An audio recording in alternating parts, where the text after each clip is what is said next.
Hello and welcome to Nerdarchy for Nerds by Nerds. I'm Nerdarchist Dave, and today, as always, I'm hanging out with this nerd. Nerdarchy Ted. And we have a guest with us. We have Zach from Frog God Games hanging out with us in the house. You know, I figured since you guys have a Kickstarter going on right now, link in the description, for a big aquatic threat from the sea, it seemed like a good time to have you on to talk about that. And it seemed like a topic maybe you'd have something to say about.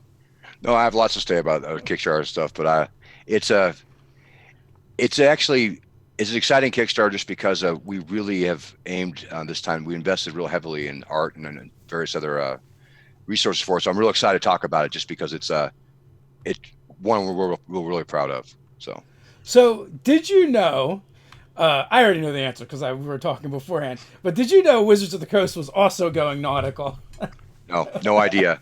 This all started about 18 months ago, and we had a conversation with Alex Kammer, who runs Gamehole Con, who's the author of the book, who's a really great guy. He loves tacos a little too much, but other than that, he's good. No, he's a really great guy, and he said I'd like to do a short book on Swagan, and he had just done The Missing Pin, which is like a 24-page adventure. It was really cool. It was about nobility finding a little pin in just a small black and white short book. And I laid out his, not laid out, I did the layout checks for his books he did for Gamehole. So I always liked this stuff. Like, well, I like Swagan too. We should do that. So we got on the phone with Bill Webb and we started talking, and it got bigger right away. It's like, let's do a full book and make it like this. And it wasn't 3 months later, it crosses my screen and I'm just like this. Oh no. I'm like, because what we didn't want to look like is like, oh, me too. I'm going to jump on that bandwagon because I've been on that bandwagon since the U series and I loved it. Right. It's just the timing was surprising. And I never thought, even when I read that, I never thought it would come out the same day. So AD&D, one of the best series was the series of monster books they did. You know, there was I Tyrant before I wasn't actually a thing. There was the Illithids, the Mind Flayers had a book. I don't remember the name of that one, but the Sahagin had one as well, and that was Sea Devils. And I remember on social media Alex sharing that out and working on that. So I'm pretty excited. You guys are doing ecology on the Sahagin as well. Yeah, and I think that Alex loves the Sea Devil book. That was actually his inspiration to want to do a book about the Swagan. But what we want to do is do a book like that, and he had ideas for including things like religion and chants and a little more of a cultural thing than just like the ecology included as well. But that we had to make him do that. That was what made him want to do books like this. Is from what our conversations were. We had to actually go, Alex, we need you to write this, and he was wisely hesitant because when you have a publisher say we need you to write this, they usually mean they need that next week. And poor Alex is like probably the most detail oriented and professional person I've ever met. And publishing is so wild and chaotic that the fact he's not dead is a tribute to his character. And so he agreed to do that for us as well. So that's part of the whole Kickstarter. Well, I mean, he runs Gamehole Con, which Yes. is a big event that requires a lot of organization. But It's the best run con I've ever been to. also his day job. He's an attorney, so they tend to be a bit more organized anyway. Yeah, but he's like a super attorney. So I mean, I know attorneys. Matt Finch is an attorney. He works with us. That doesn't tell you anything. What tells you anything is that he's a super attorney, but he's just a great guy. I met him first time. I was not even part of Frog God yet. I was doing Lesser Gnome, and I was at a convention. He walked up to me and said he wanted me to go be a vendor at his convention called Gamehole Con, which I'd never heard of. And the name was like, I guess, sure. And I looked into it and like, yeah, absolutely. I'll go to this. This sounds great. And that was the actual convention I went to that I wound up getting hired by Frog God. So with the Sahagan, I had a brief look through of Ghosts of Saltmarsh before the copy went to you, Dave. And there's like 6 or 7 different Sahagan that's in that book. And looking at that and looking at the Kickstarter that you guys have going on, knowing that there's that ecology there, like to me, that was something I was like super excited about because, Dave and I both have read the Threats from the Sea by Mel Odom, and it was a really great book, and you got to explore a little bit more about those awesome creatures and their mutations and what have you. So yeah. I think of that as like rather than oh man, 2 of the same kind of thing. I'm like, no, this is, two amazing things that you can use together and have more options, more choice. And to be honest with you, some of the best parts, and he'll probably beat me when he sees me in Texas in a couple of weeks when I say this, but one of the best parts of Alex's book is that although it's, the Sea King is the focus of it, the journey from the start point and the reason why you're doing the adventure to try to find a missing ship, on the way you meet so many interesting things. And one of them is he did a new form of crabmen, and these crabmen have this ritual where they have like this kind of weird hallucinogenic ritual, and they have he wrote out the chants, and they're awesome. I mean, the whole thing is like has its own island. I think it's called Crocodile Island. Some of the images of it are beautiful, and it just getting to the end where the Sea King part happens, and all this, it's all what you expect. It's all great, high adventure, undersea, fighting evil, everything you want, right? But on the way, you do such neat stuff that I know isn't in Saltmarsh, right? And so it's could be used as like side adventures and various other things. Plus, I think the best parts of D&D are what you can pick and choose, right?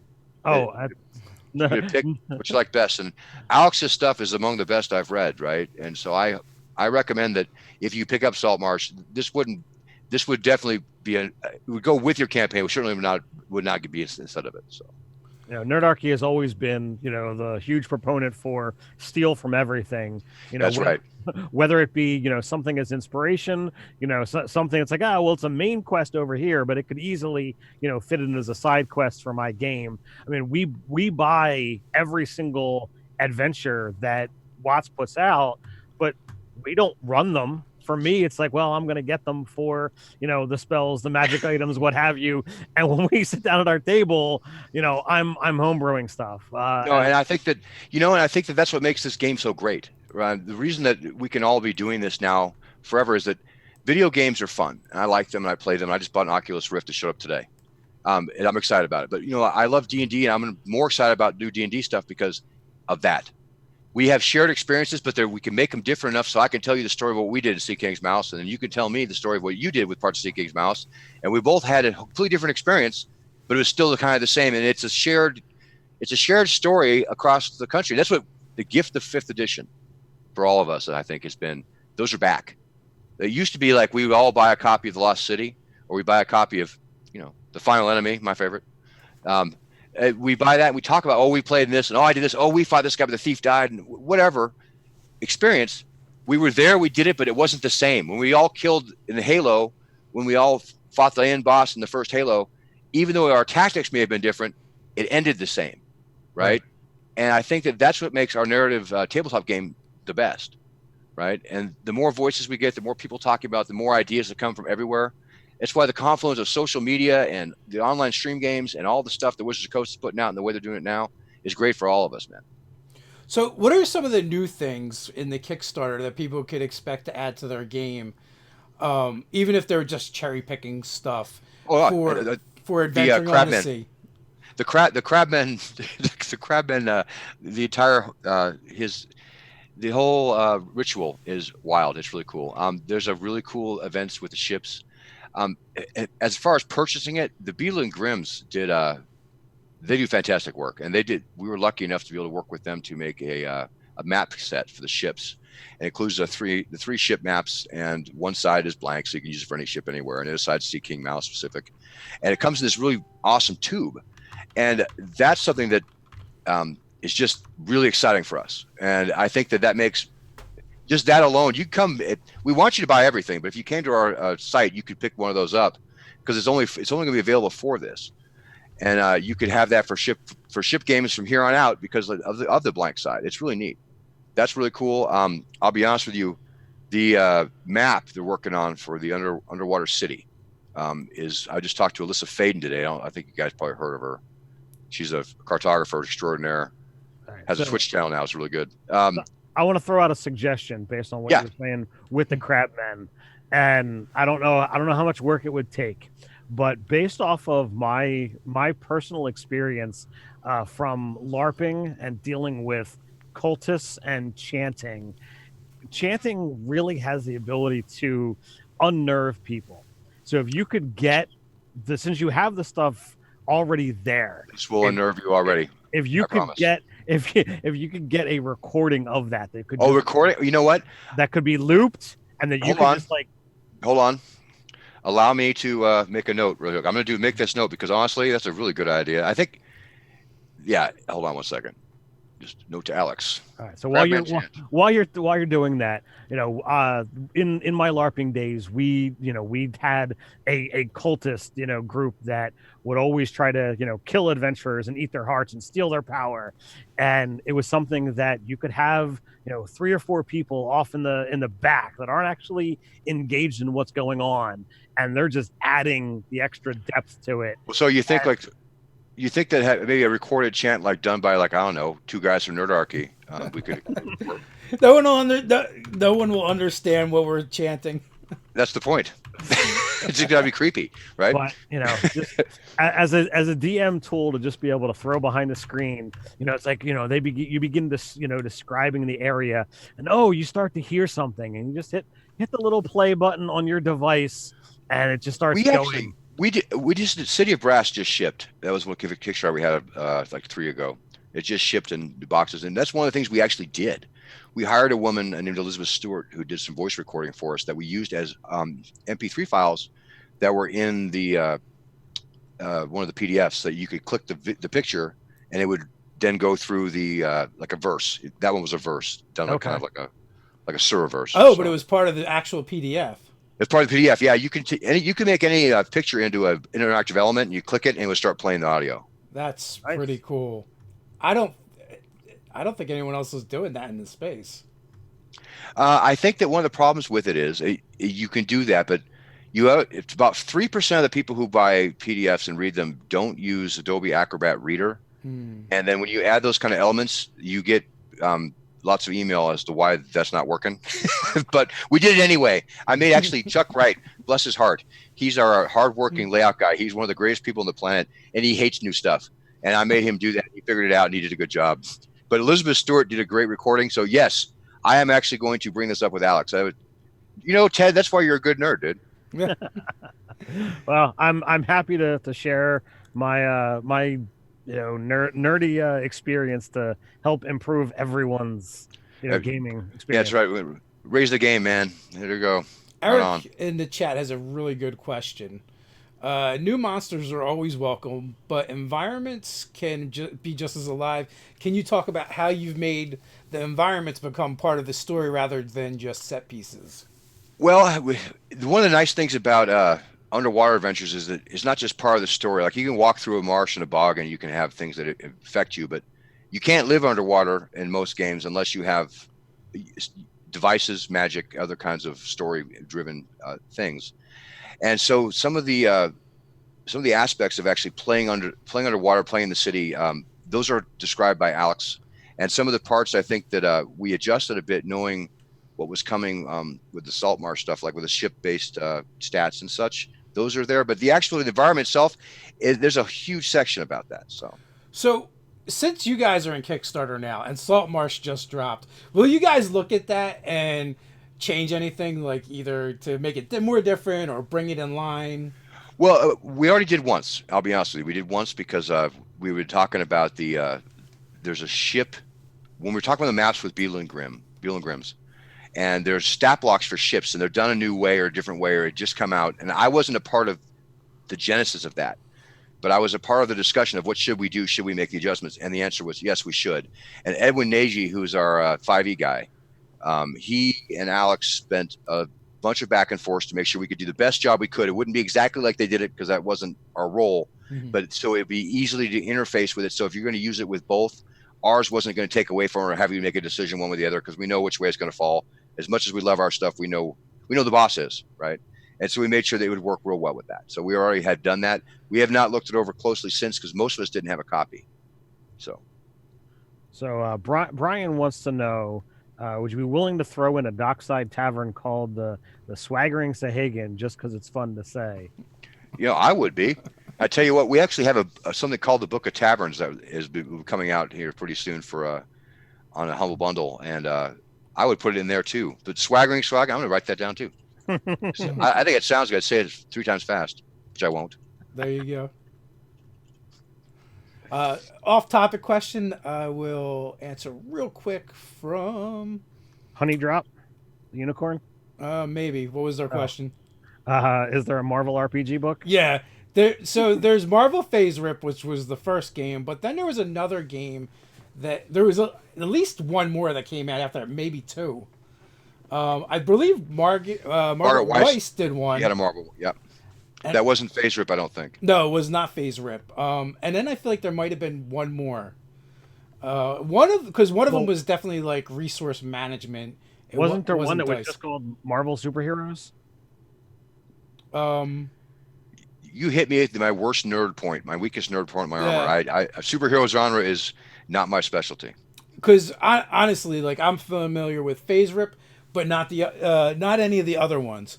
So there's definitely at least one more, possibly two. I'm sure a quick Google search will bring those up, though. It wouldn't for me. Google's just like, no, not at all. There's the Saga system, and Nerdarchy Doug is on it. And I wonder if the Saga one, if that was the Margaret Weiss one, because they had created their own system that I think got used for more than one genre, more than one game. So Mike's 2 question: a large part of the adventure is getting there, and water has its own issues. How does one make water travel more of a fun challenge? Well, actually, just today I was discussing that with Alyssa and Alex, and one of them is there's a star chart like map, and I know I'll mispronounce if I try to say it, so I'm saying it's basically a treasure map based on using stars as a puzzle that involves finding a certain first island. And so it makes it, I'm not just on a ship for today. And there's obviously random encounters. On my desktop, that nobody can see on my computer, I have this giant picture of a dragon turtle. Nice. That may or may not make an appearance.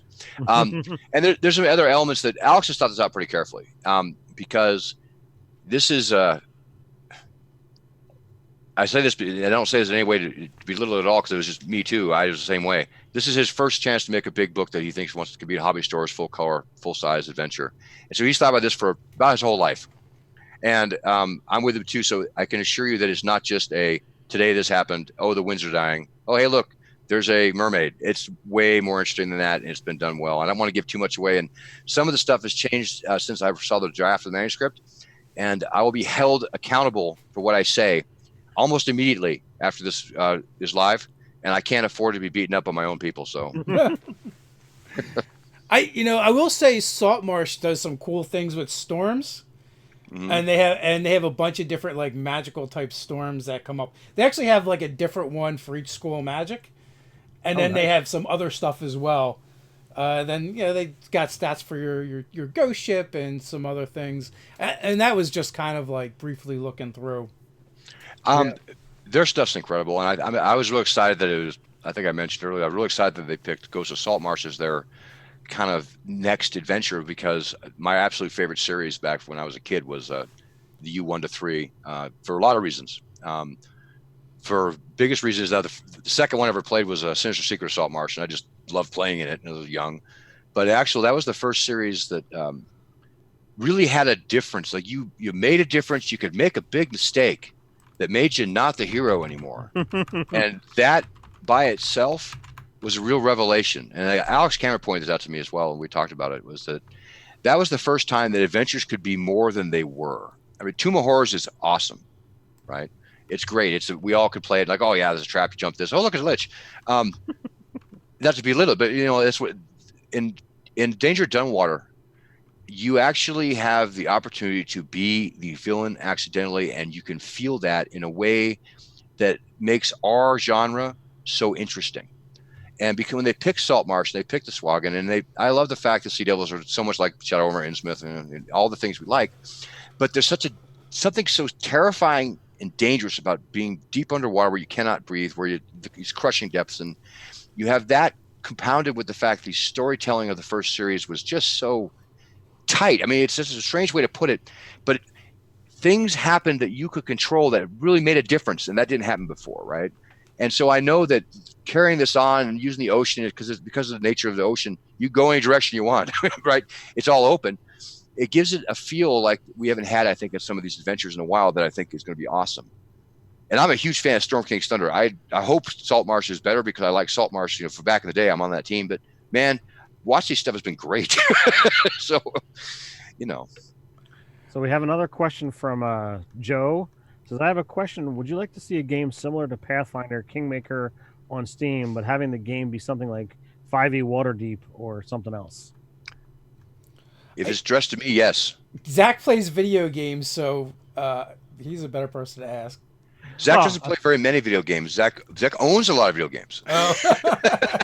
Zach owns thousands of video games, and I played 10 minutes today of a game called Beat Saber on my new Oculus, and that was the most and probably the last I'll play on any of that stuff for about 3 weeks. The last serious game I played of any kind of video game was Diablo 3.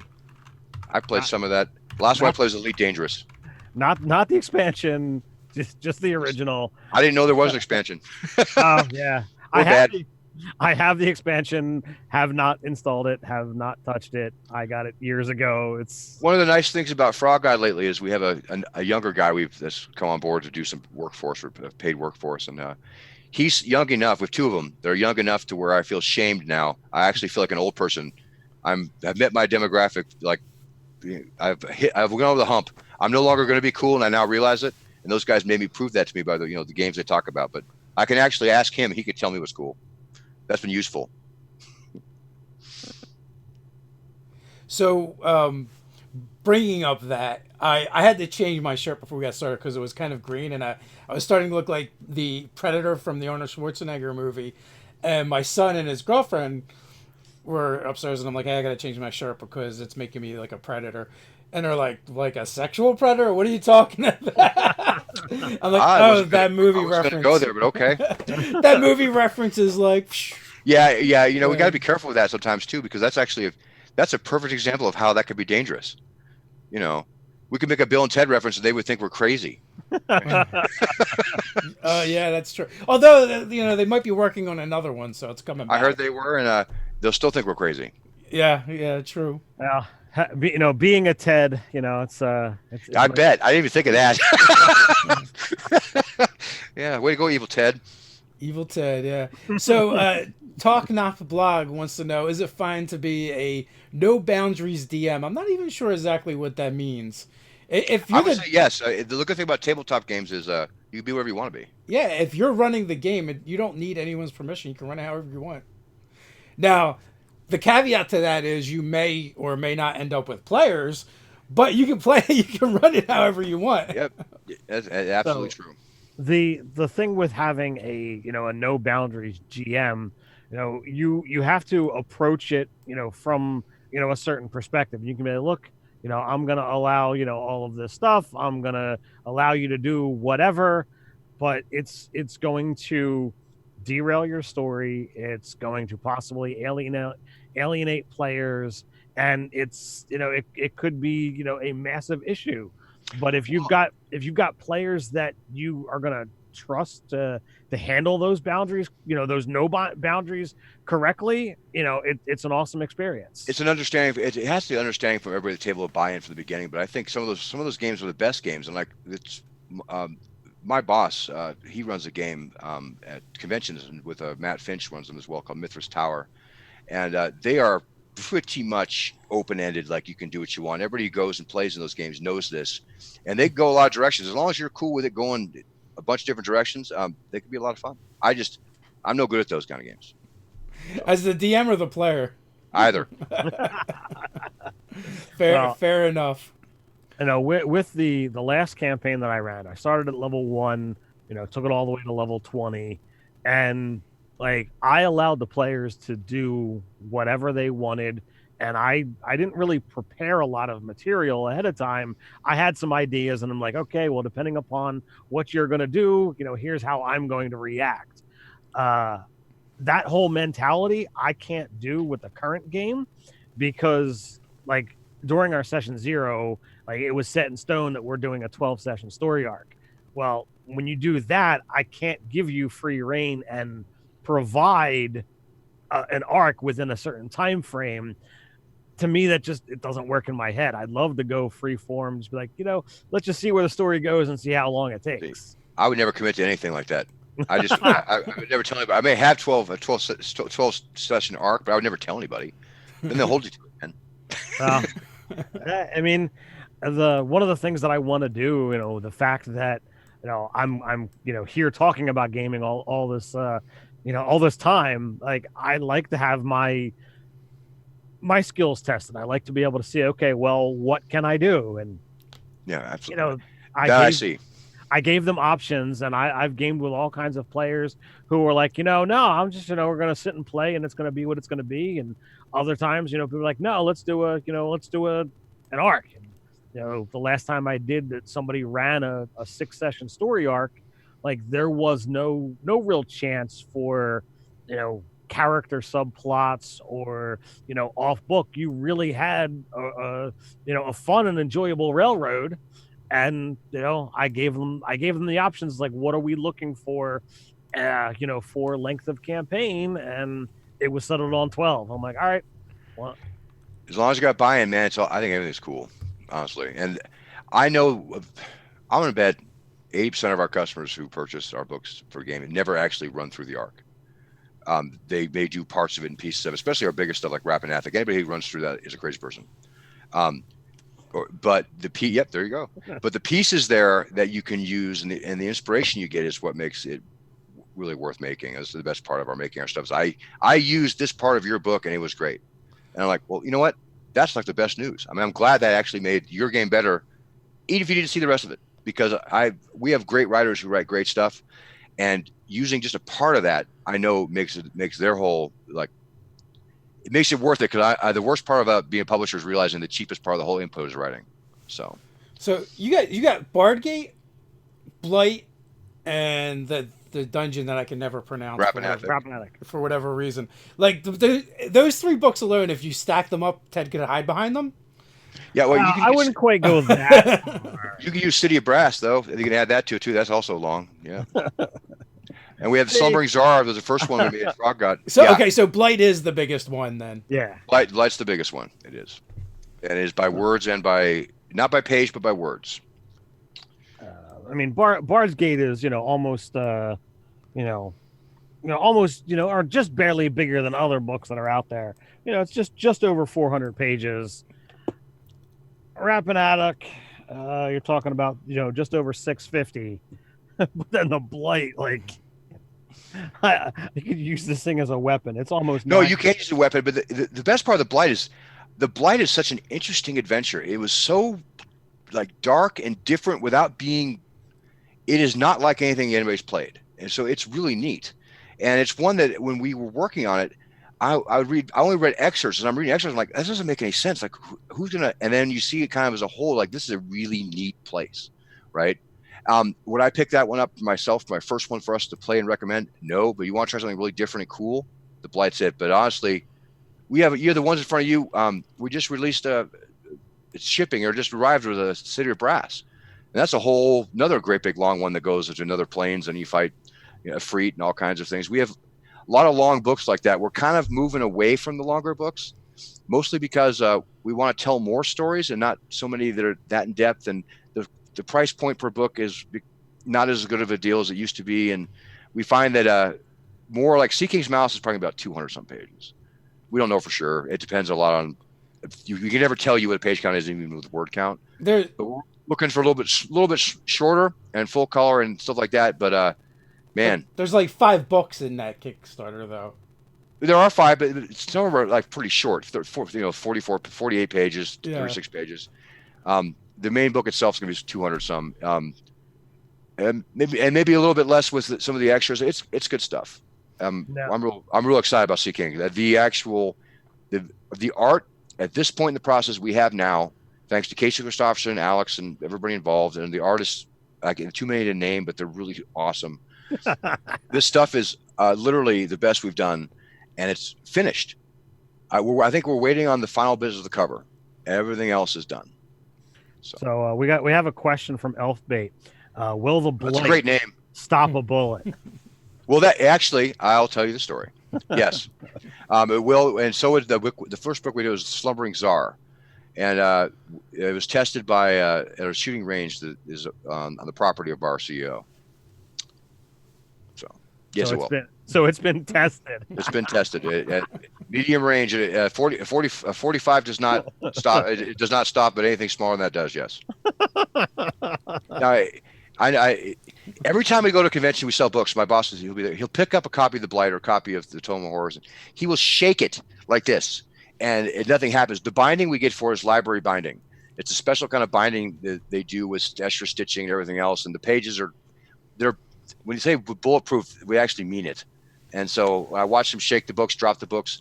The hardest part is the books are so heavy that we had to buy special brand new boxes to ship them in so they're corner protected, because the books are just so dense and heavy. Like Rapanathic's pages are a special kind of clay coat that are, glossy, protected. So that book, even though it's not as thick as The Blight, is almost as heavy. Yes, I will actually So yeah, agree. I would hazard a guess that the Rapanatic is actually heavier.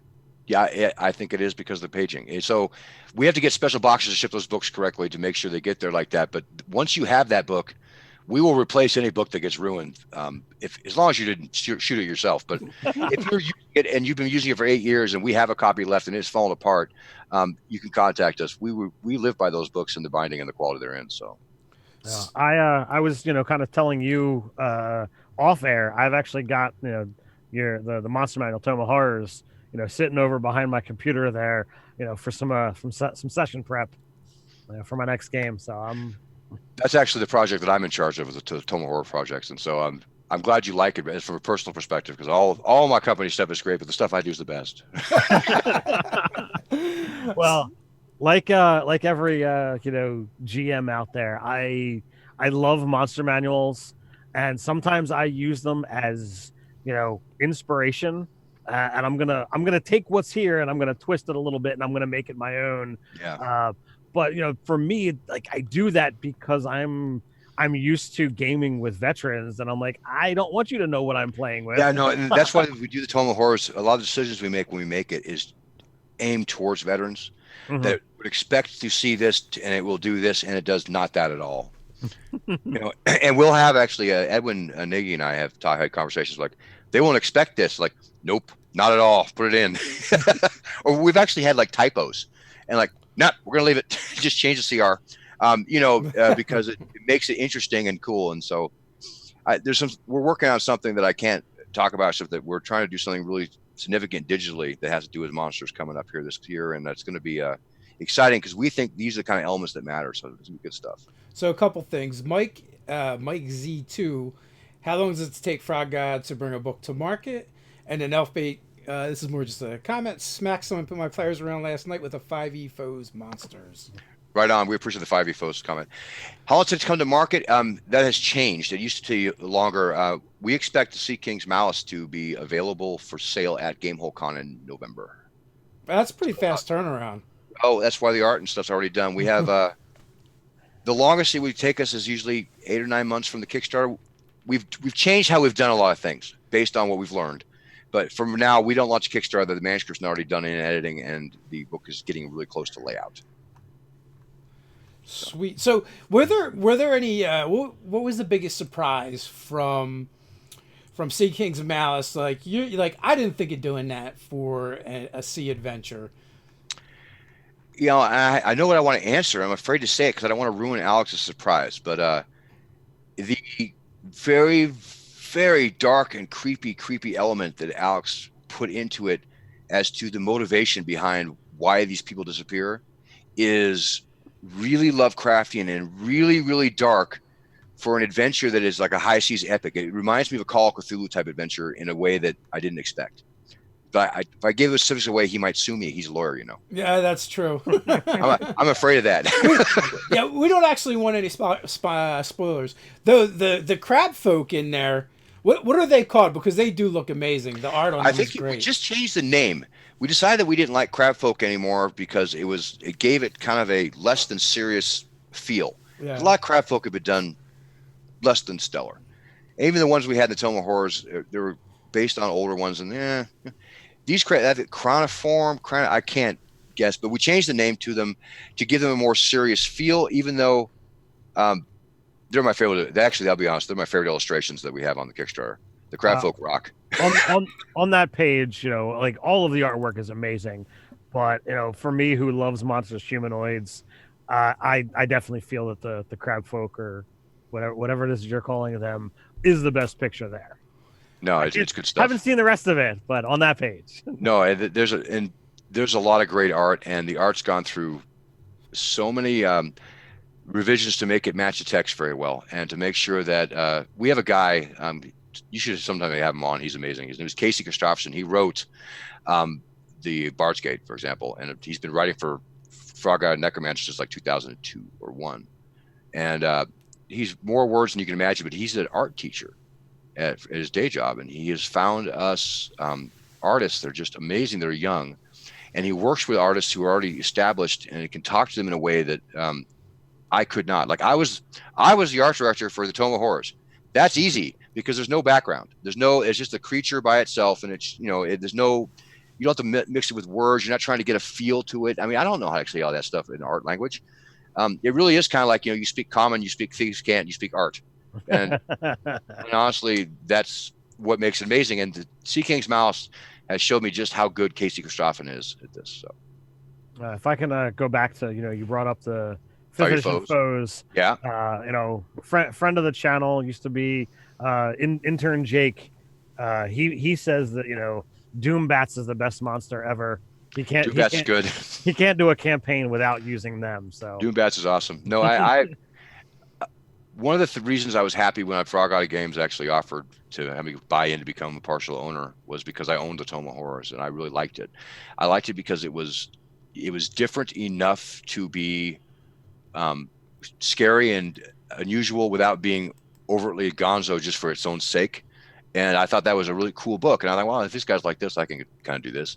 And I've been happy ever since doing so, because I think that attitude towards serious danger to characters and to players that is truly menacing and threatening shows through all of our adventures. And I know it does. And Alex Sea King is a real match for that. I mean, for some serious dark stuff that makes the heroics that much better, I guess is the way to put it. Kind of back on the crabmen, they actually look kind of delicious. So. No, that's the problem they've always had, isn't it? The problem with crabmen since the Fiend Folio, the first edition Fiend Folio, was how delicious they are.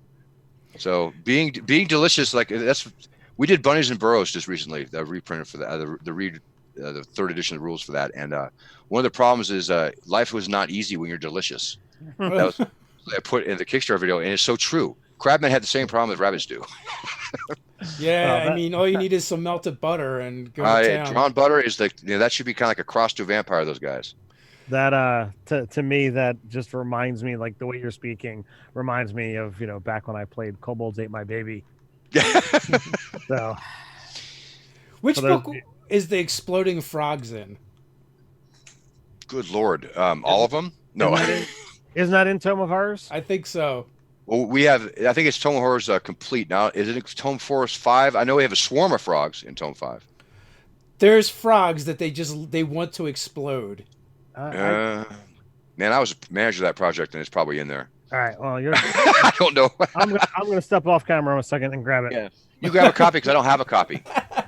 You don't have a copy? No. What winds up happening is I have people who either I find out later that they contributed to the first version of it years and years ago and don't have a copy. Well, we want to make sure they get a copy because they did the work on that monster in 2004. So I just send them my copy because I'm gonna eventually get another copy. But right now I'm in the point in time where I'm without a copy. So Talk Knock Blog wants to know if he should make RPG Tabletop after he's done with books. Hey man, if you got it in you to do the thing, then do the thing. You should. If you actually are good at writing adventures and you want to give it a shot, you should contact us because we're always hiring people for writing. So, the Watts book has a lot of cool like enchantments that you can put on ships and stuff like that, like upgrades. Do you guys tackle any of that kind of stuff for the different kinds of ships? I have not seen that, but like I said, my version of the manuscript from the last time I read it, was 3 versions ago. Okay. It's been through Jeff Hartness, our editor, who's the most unsung hero at Frog God. He's read everything we've done ever and returns it in great form. It's been read by Edwin Nagy, our 5e guy and development guy. Alex has Alex probably wrote this thing 6 times over since I read it, so I can't tell you that for a fact. I can only tell you the ones I know for sure are there. So I don't know if we have those specifics like that, but it wouldn't surprise me. Or should I say, does most of the adventure take underwater or above water, or is it kind of split? I think it's split. I think it's split about a third, from my memory. You start in a town, and that's where something's missing. Oh, we got to find out what's going on. You do the adventure over water, and then there's islands and there's things like it, and you're in the air, and then it takes you to where you're going to wind up to face the final enemy. And I guess I use that final enemy U3. I know the final enemy, and that's underwater, and you're gonna get done. So. Looking through Tome of Horrors and 5th edition foes, I do not see frog, exploding or exploding frog. So must be in one of the other ones. No. Watch it. When I'm off, I can actually do it. I have a database where we can search all of our stuff by keyword. I will search after the fact, and if I find out, I'll let you guys know. Exploding. Could be exploding toad. As I was saying to Zach earlier, I've looked through a multitude of monster manuals over the last couple of days, hunting for a specific creature that I want to use in my next game, and it was like, where? I know what it is. You can't say it on the air, but that's awesome. right. It's a good choice. Yes, because Dave can't hear because he's a player in my game. Yeah. So, I was really impressed by the Man Wars with the Sahagan. It looks like they got prisoners in them. Mm-hmm. Can you tell us anything about those? Are they monsters? Are they items?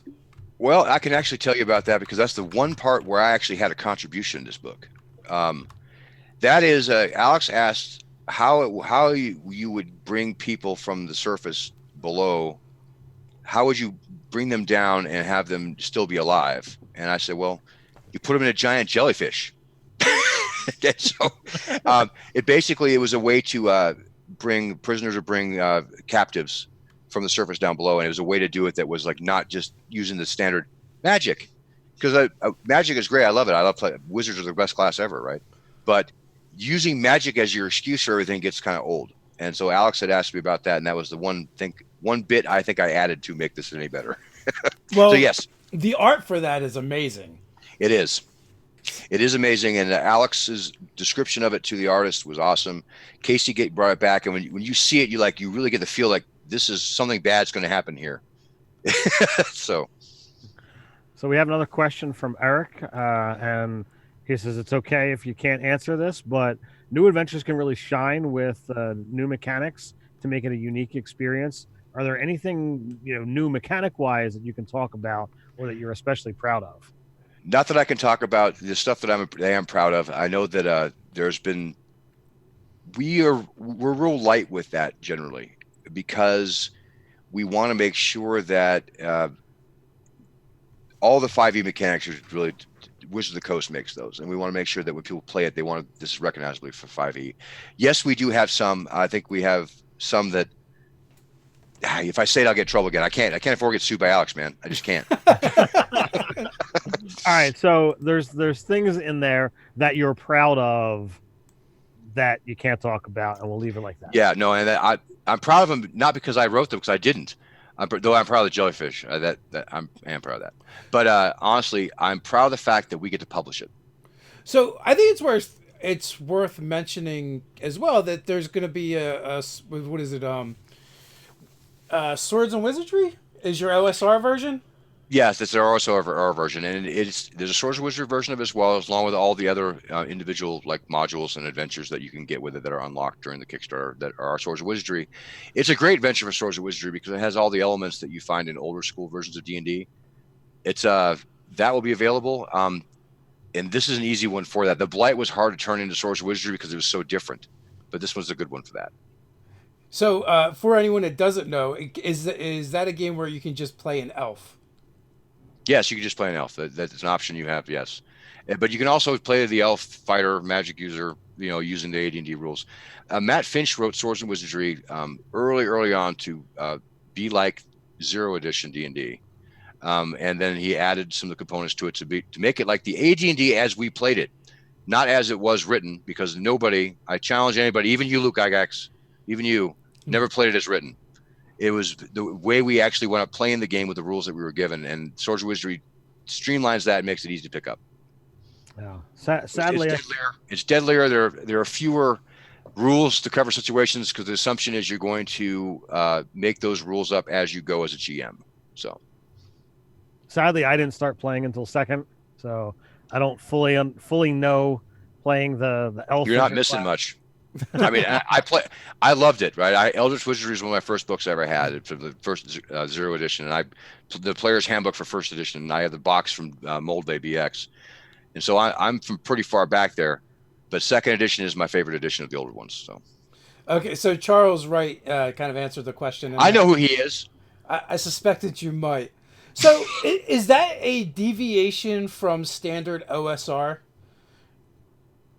I would say no. OSR is such a vague term. Because it's one of the two biggest systems in the OSR. Like Labyrinth Lord would be another one. So, because I always assumed they were a lot like the box sets. They're very close to that, but I mean, they include elements of whatever the writer of that system, OSR system, liked the best. And whatever Charles Wright said, I'm going to go ahead and agree with, because he's usually right about this kind of stuff. So Elf Beta is saying, to get in theme for whether it be Ghosts of Saltmarsh or Sea King's Malice, go watch Pirates of Darkwater. I'll agree with that. Yeah, absolutely. So Elf Beta says all the way up to 2E is OSR.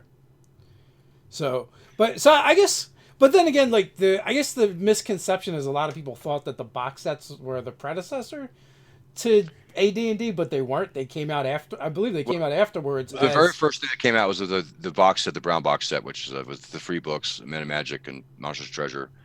That was the first version of the game. Then they made the white box version, which was the same three books, just with a white box. And then there were so many different editions, because literally, I feel like sometimes Frog Eye were kind of like, fly by your pants, like, sort of amateurish. TSR, man, had that going on all over the place. They were making this from scratch because no one ever done it. And so they had different rules coming out, and like the Holmes edition box set came out after the white box set, but before the basic set. It's confusing, and it's basically OSRs, all of those up to second edition. Yeah, it got kind of codified once they started producing actual books. And then, and then like the red box, the blue box, and green box, they were all more like, they were more like beginner sets. Well, they were treated that way, but they actually aren't. The interesting thing is just it's a different line, and that has a lot to do, I think. Now that you're talking to somebody who there are people who are better at knowing this than me, but they had Dungeons and Dragons and Advanced Dungeons and Dragons, and those were done separate lines for reasons that involved paying Dave Arneson money. Oh, I didn't realize that. You can look up Gygax v. Arneson on any kind of Westlaw, and you can read all about it. Okay. Because I know, like, they brought Frank Menser in, and he ran and he most did all of those. Yeah. But that, I believe, those royalties had to be shared with Dave Arneson, who wrote, Dungeons and Dragons with Gary Gygax. Yeah. And TSR, I believe, maintained that Advanced Dungeons and Dragons was a different game. Yeah, it was not a time that of the hobby I think everybody would be proud of looking back. There's a lot of legal wrangling because nobody knew what it was. Yeah. Nobody knew when they made this game they're going to sell it for $10. Like, hey, yeah, you get $2 a copy, Dave Arneson. Every time you sell one, you get 20%. Well, that's great when you're selling 50 copies of a box.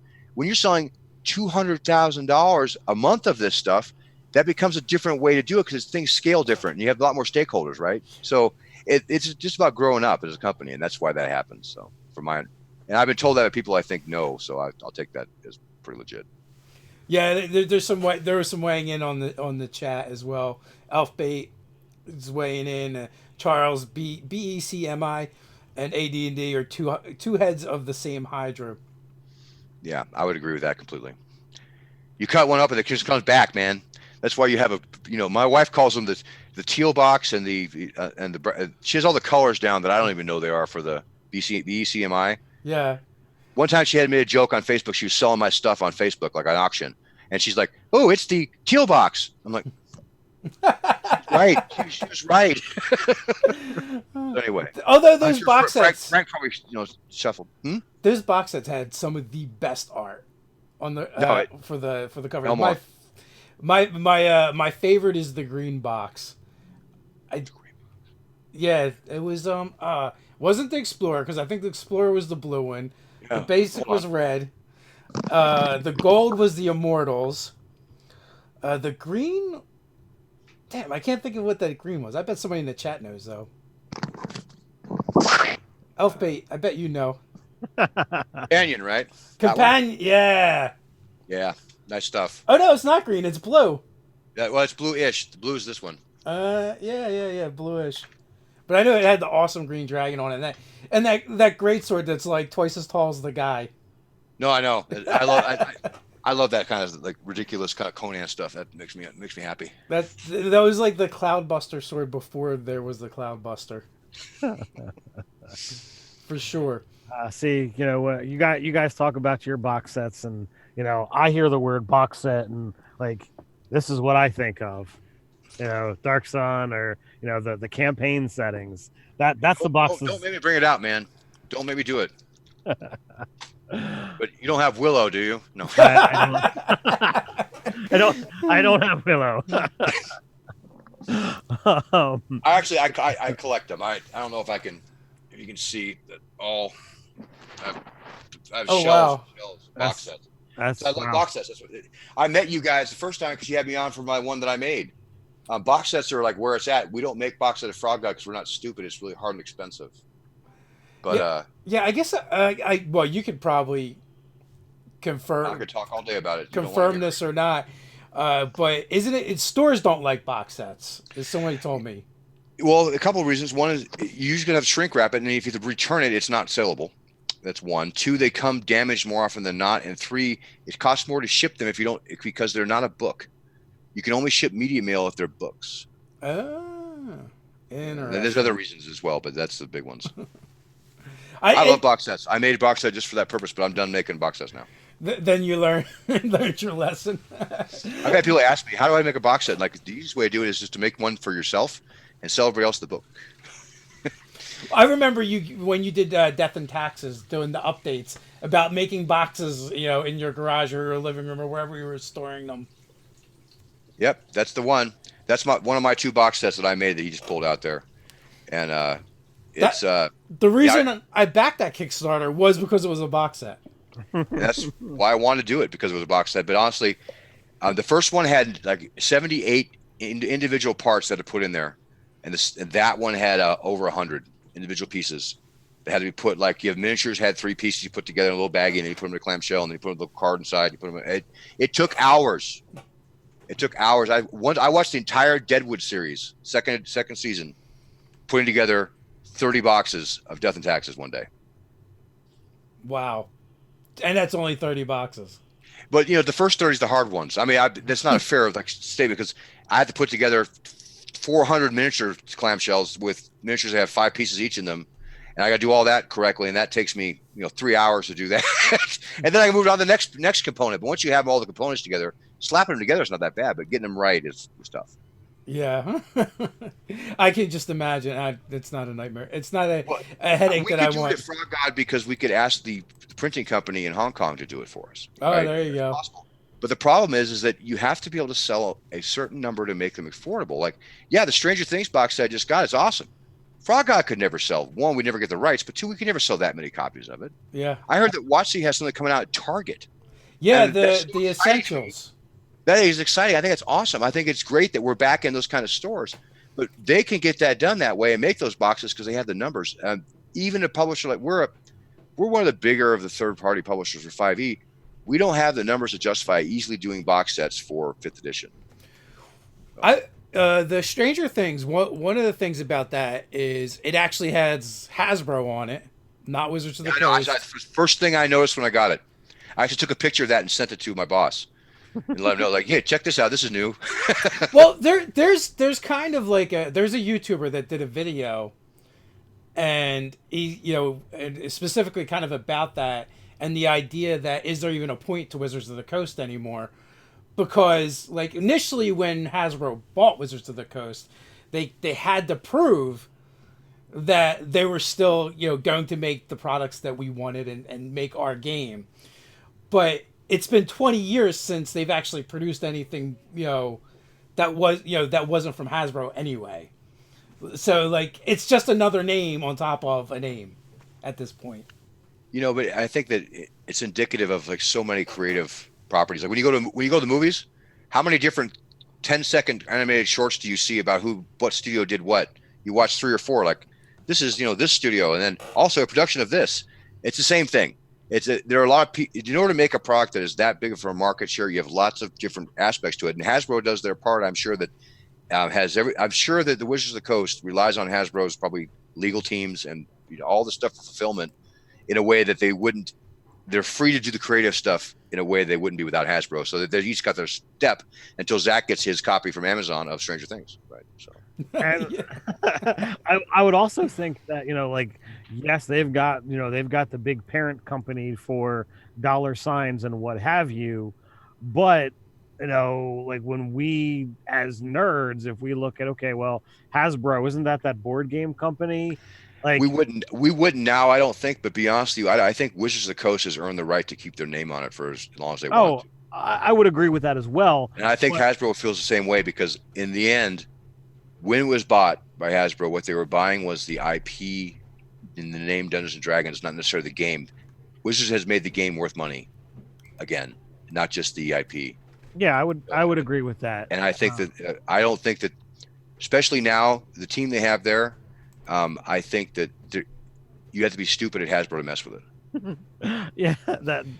I don't think corporations can never be stupid, of course, but yeah, I don't think that's what this person was saying. I'm just saying I think they were just saying, like, is there actually a point to the name Wizards of the Coast anymore? Like, what did their checks say? Wizards of the Coast, or did they say Hasbro? I was getting to that, but what I was going to say is that I think the idea of nerds, I think we would rather buy a product produced by Wizards of the Coast or Frog Out Games Games rather than Hasbro, because it sounds like more of a nerdy company. So honestly, I think I agree. I think that it certainly, with the Magic cards and stuff, I think especially Magic is so associated with Wizards brand that I don't think that would ever go away. But I think that you're right. I think that if tomorrow I woke up and says, Pepsi wants to sell you the next best thing in RPGs, I'd be suspicious. And so I get what you mean. Yeah. So I'd probably buy it though. So D&D Essentials, that's the product they're going to release to Target.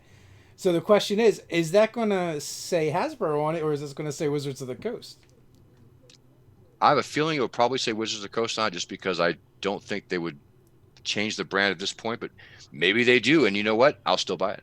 Oh yeah, absolutely. No, I only say that because they did it with Stranger Things.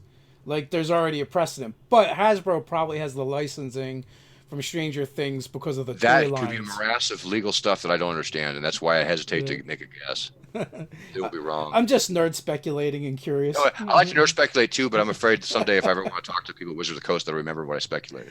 I don't think they pay much attention to us, so you'll be all right. No, that's okay, but the one time they did, right? Yeah, that's true. You one time thought that Hasbro would do this stuff. I like, Charles Wright said it. But us getting products in Target, in major box stores, is definitely cool. I believe the Stranger Things also released to, like, GameStops or something. It was showing up, and it was showing up there before it showed up at Amazon. No, I believe that. And I think, actually, honestly, the fact that I remember we used to be able to buy it at Toys R Us, and you could buy a copy at like a Walgreens of the Mold-A basic set when I was a kid. The fact you can walk into Target, I'm going to pick up my camping air conditioner, my tent, my vacuum cleaner, my TV, and my copy of Dungeons and Dragons, I feel it says a lot about where the hobby is and how it's going to stay. Because we were fad forever. Like, it'll never be. It was always a fad in the early 80s, and now it's just the hardcore. It'll never be big again. Well, Wizards proved everybody wrong, and good. Well, I like the fact we have more players than we ever could want.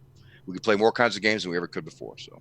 Many years ago, I worked at Barnes & Noble, and it was during the time frame of when RPGs were moving into the brick and mortar bookstores, and I had to say it was nice. It was like, hey, I can buy dice from Barnes & Noble, and I can buy my role playing books, and I'm getting them for a discount. Now you can do it at Target. They've always been there. Walden Books and B. Dalton, I used to buy my D&D books from. Okay. Back in the day. But what happened is, like, those chain stores kind of went away, and and they were the ones that carried it. B. Dalton was better, dude. You know it. You know what? They were both in the same mall, so I would hit them both. No, I would walk from one side of the mall to the other and see who had the copy of I-7 I needed real bad. Yeah. So let's see. Someone said, okay, Chad, Target does sell the regular starter set as well. Awesome. So yeah, like we're I live in a small everywhere. town. We don't have a Target, so. Well, what are you gonna do? When it gets into Walmart, then you know you've made it to mainstream or someplace. Yeah, that's when I get worried though, because they'll make them sell it so it's too cheap. Anyway. Well, I want Hasbro to make money too. So.